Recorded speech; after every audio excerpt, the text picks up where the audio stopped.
Tama po lahat ng mga hinala natin noong araw, hindi naman nung araw, nung isang taon, na lahat po ng nagaganap na, usapin ay para lang po diversion sa tunay na issue ng ating bansa 'no. Ito po yung pinakamalawak na pagnanakaw sa flood control project. Kita niyo po ngayon gaano ka, nung napalitan po ang Senado, kasi nawala na po talaga tayo sa wisyo diyan, wala na tayong pag-asa, iniisip natin talagang, lahat po ng ginawa nila mga kapatid, oh, lahat ng kanilang ginawa sa,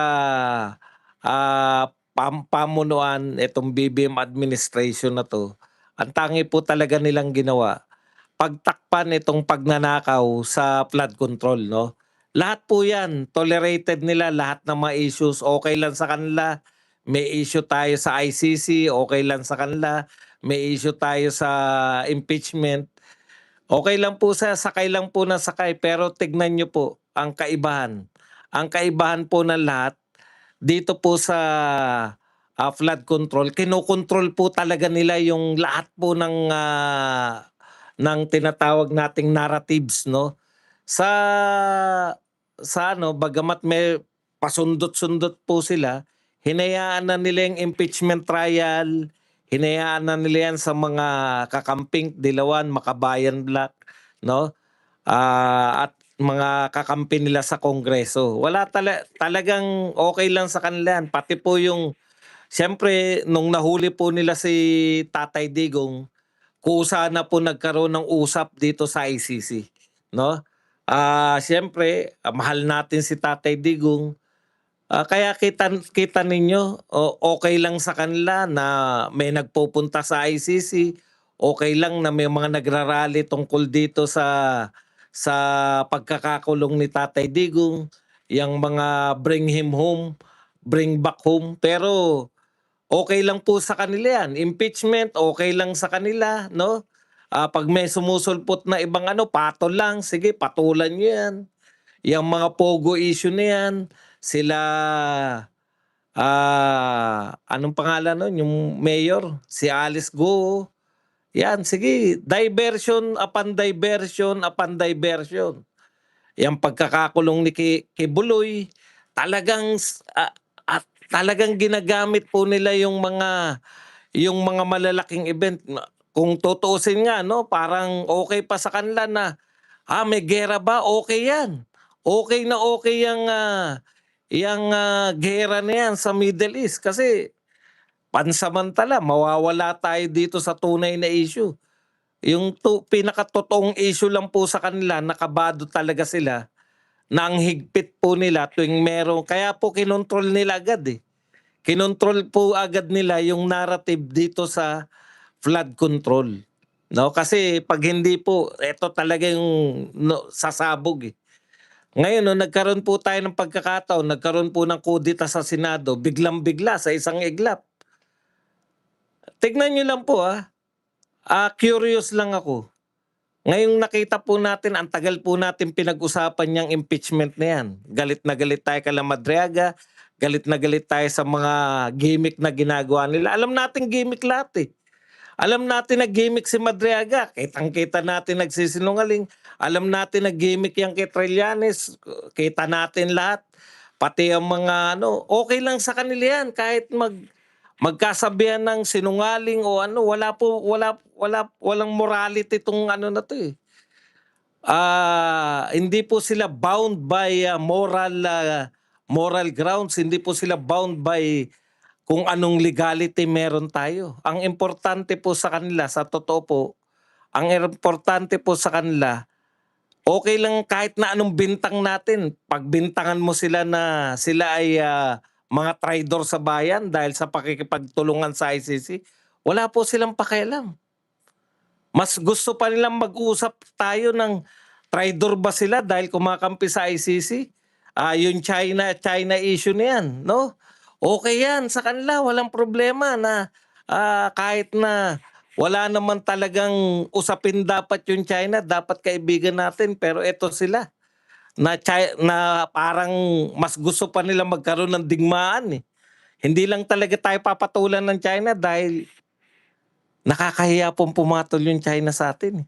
Pero ang dami ng masasakit na pananalita, both sides. Pero mas gusto po nila yan lahat, eh, para lang mailayo lahat dito sa pinakamalaking krimen sa Pilipinas. At ngayon po natutuklasan natin, eto talaga yung kanila. Kasi hindi po sila, ayaw nilang palagpasin isang araw, eh. Yung sumama man sila dahil sa pagkampi sa ICC, wala silang pakialam diyan kasi puwedeng iligo yan kumbaga, eh. Ganun ba? O mali ba yung pagpapadala namin kay Digong diyan sa ICC? Talagang gano'n. Kung mali sila ng interpretasyon, et cetera, et cetera. Kung mapapakawalan si Tatay Digong, 'di okay pa rin sa kanila kasi malaking usapan, malaking selebrasyon. Wala po silang pakialam, eh. Alam niyo po pala ang pinakagwardyado nila, pinakaginagwardiyahan nila ng husto, ito pong flood control. Lahat po ng Lahat po 'yan puwede po nilang kalimutan, isantabi. Nawala po bigla yung usapan sa impeachment. Bilyon-bilyon na nagastos diyan sa lintik na impeachment nila, biglang hinatak nila flood control dito. Dumepensa tayo rito lahat, lahat gawin natin, pasamain natin sa Senado. Hindi na po bumebenta, eh. Hindi na po bumebenta yung ano na ginawa niyo sa Senado. Wala na po, tahimik na yung Senado. Ang nanggugulo ngayon sa Senado, kitang-kita ng mga tao, yung minority. Yung pagtatangka nilang mag-walkout ulit. Yung walkout na po ang kalokohan. Balik po tayo rito sa ating talakayan. Ngayon ko po napagtanto, kasi ang bilis po ng reaction nila, eh. At galit na galit, eh. Ang tagal pong mga lalamya-lamya yang mga yan. Sila Lacson, sila Tito Soto, lalo na si Erwin Tulfo, no? Ang lamya po niyan, parang hayaan lang, wala nangyayari. Matagal pong wala nangyayari. 9 months kayong namuno sa Senado, wala pong kakaibang naganap. Wala po. Kaya pala ito sila Lacson, nagtataka kayo, walang katotoran yung pinag-uusapan, di ba? Pinapatulan niya lahat ng sinasabi ni Marcoleta para lang po may pag-usapan. Para dun po mauwi yung usapan, yung bakit mo ko sinabihan ng kung ganun. Kasi nagtataka ako, eh. Bakit napakababaw na ni Lacson? Yun pala makikita nyo po kung ano yung underlying, no? Bakit napaka ang conclusion ko po sa naganap po ng isang linggo pa lang yata na naupo si Cayetano, pilit na nilang ikudita. Kasi hodang wala pong nagtatanggi. Napunan nyo ba? Walang tumatanggi sa kanila na sila ay harap-harapan na nananakot, harap-harapan na nag-iimbita.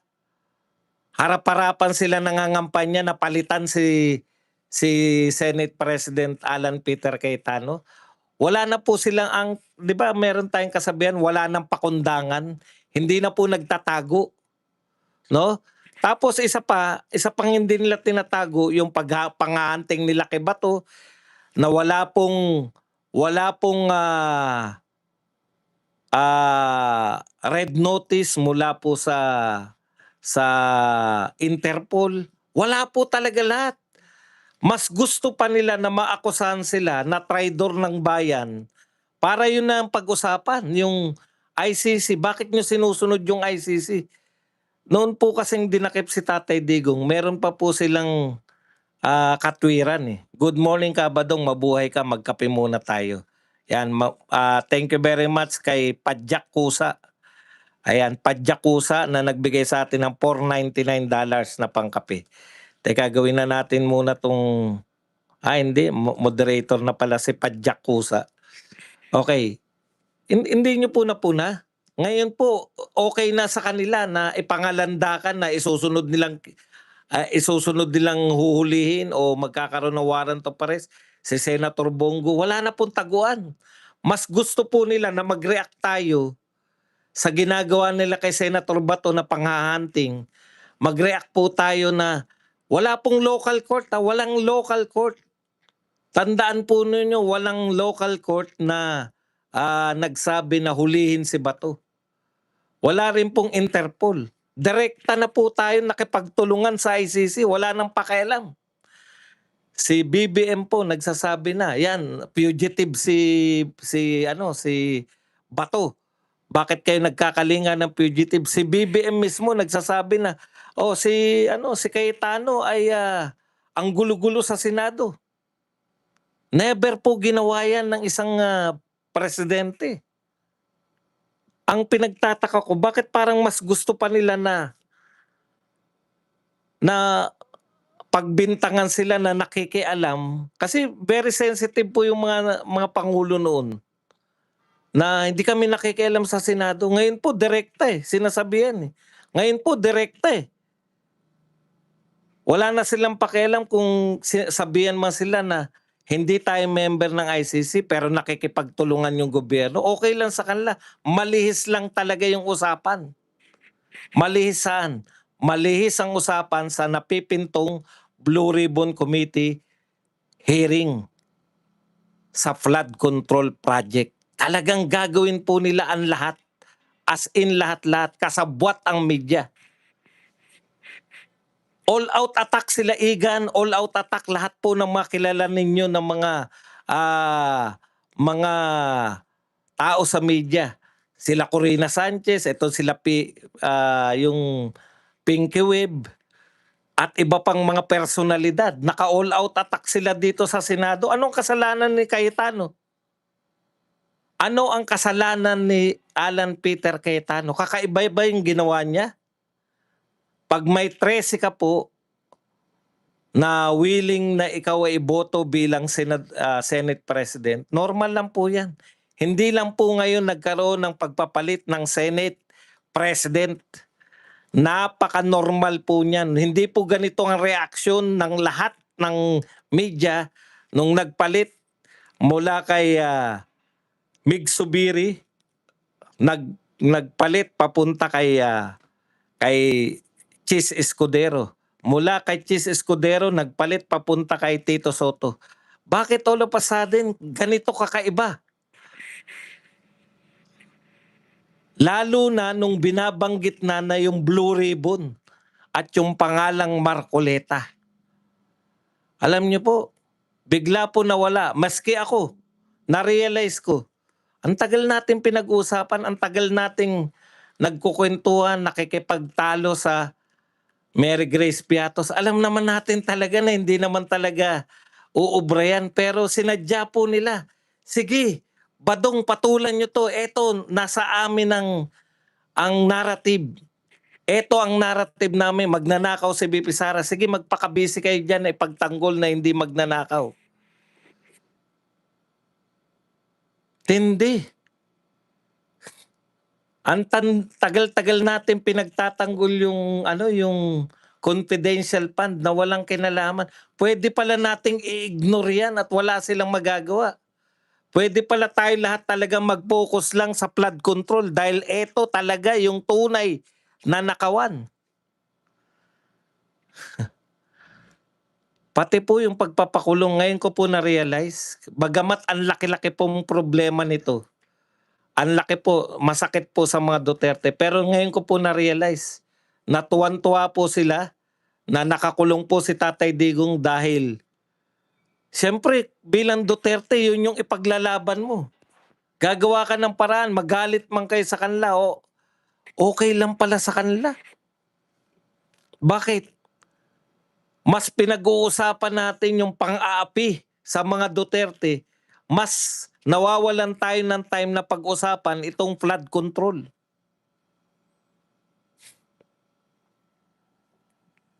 Grabe po.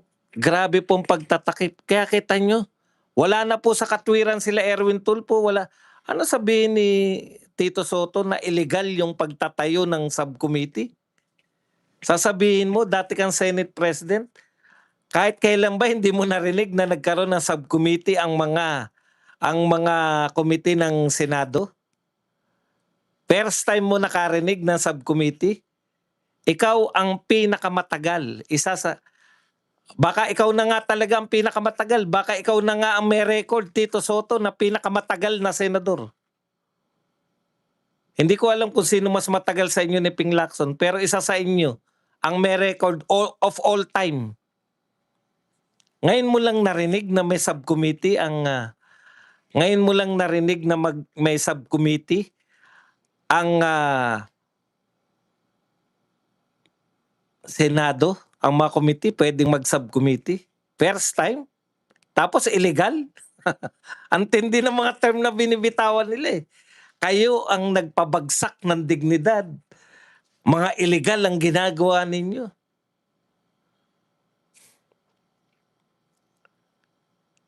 Ako tagapanood lang eh.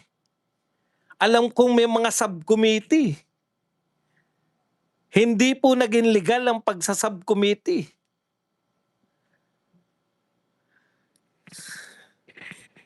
Sabi ko, grabe. Lahat pala ito. Tignan po ninyo lahat ng reaksyon nila. Bakit tayo pa-flood control? Dapat impeachment. Pinapakita ko lang po sa inyo yung malaking picture. Mamaya magdedetalye tayo. Ang pinapakita ko lang po sa inyo, all of this. Baka nga natutuwa pa sila na may gera eh. Ay salamat may gera. Mababaling na po yung usapan dyan. Mamimigay lang tayo ng ayuda para kunwari may ginagawa tayo, okay na. Makakalimutan na nila yung flood control. 1,600 po tayo. Ang bilis po natin maging 1,600. Pero naiiwan po yung likers natin. Ang likers po natin, 418 lang. In general po, pinapakita ko muna sa inyo, mamaya po tayo mag-specific para po patunayan natin yung teorya natin. In general po, lahat po ng nagaganap maliban sa pag-imbestiga sa flood control, okay po sa kanila yan lahat. Pabor sa kanila yan. May tension with China na tayo lang po nakakaramdam. Okay sa kanila. Tignan nyo, kung ako matinong tao, halimbawa itong sino yung lagi nating namomblema dyan sa tension sa China? Yung kailong ni Redon, Tariela. Halimbawa si Tariela. Kung ako yan, wala ka palang kakayahang gawin. Kundi mang intriga na mang intriga, tanggalin na kita. Yung may kakayahan na lang kaibigan sa China, ilalagay ko dyan. Di ba napakasimple? Kung mula nung nakaupo ka dyan, wala ka na ni-report kundi yung away with China. Ang ilalagay ko dyan, yung makikipagkaibigan sa China para wala na tayong problema. Simple lang, minsan lulutasin mo lang ang problema eh. Kung sige po, hindi niya kaya mapigilan yung tensions with China, tanggalin mo at yung may kakayahang makipag-usap sa China, ilagay mo. Simple lang yung mga paglutas ng mga problema kung presidente ka eh. Pero kusa pala yan. Hanggat may tension, meron silang ibang narrative na kami nagtatrabaho, mga ano kami, tunay kami makabayan, di kami pumapayag na magpailalim tayo sa China, etc. etc. Habang yung mga magnanakaw sa flood control, hindi na pinag-uusapan. Di ba? Napunan nyo ba? Ang bilis po pagka tungkol po sa flood control. Gutesa lumabas. Kagyat na nawala si Gutesa. Hindi natin alam kung saan na napunta si Gutesa. 18 Marines. Pucha yung expose na yan in any other time. Yung 18 Marines. Okay. In any other time, sa ibang panahon, yung paglantad po ng 18 Marines, napakalaking balita po sa media yan. Inignore ng media natin. Grabe po yung media natin, no? Talagang nung araw may tinatawag tayong envelopmental journalism. Ito po kakaiba. Maleta journalism po 'to. Maleta journalism. Ay, alam niyo po, naku, dati 'di ba handa tayo, baka impeach nila si VP Sara. We don't care anymore. Impeach niyo si VP Sara? Paano niyo i-impeach si VP Sara? Na-impeach na pala. Papaano niyo iko-convict si VP Sara sa ganyang ebidensya? Nakita na namin ebidensya niyo, eh. Ang matindi diyan, yung ebidensya niyo wala pang kumokontra diyan. Abogado lang po 'yan, tapos na 'yan.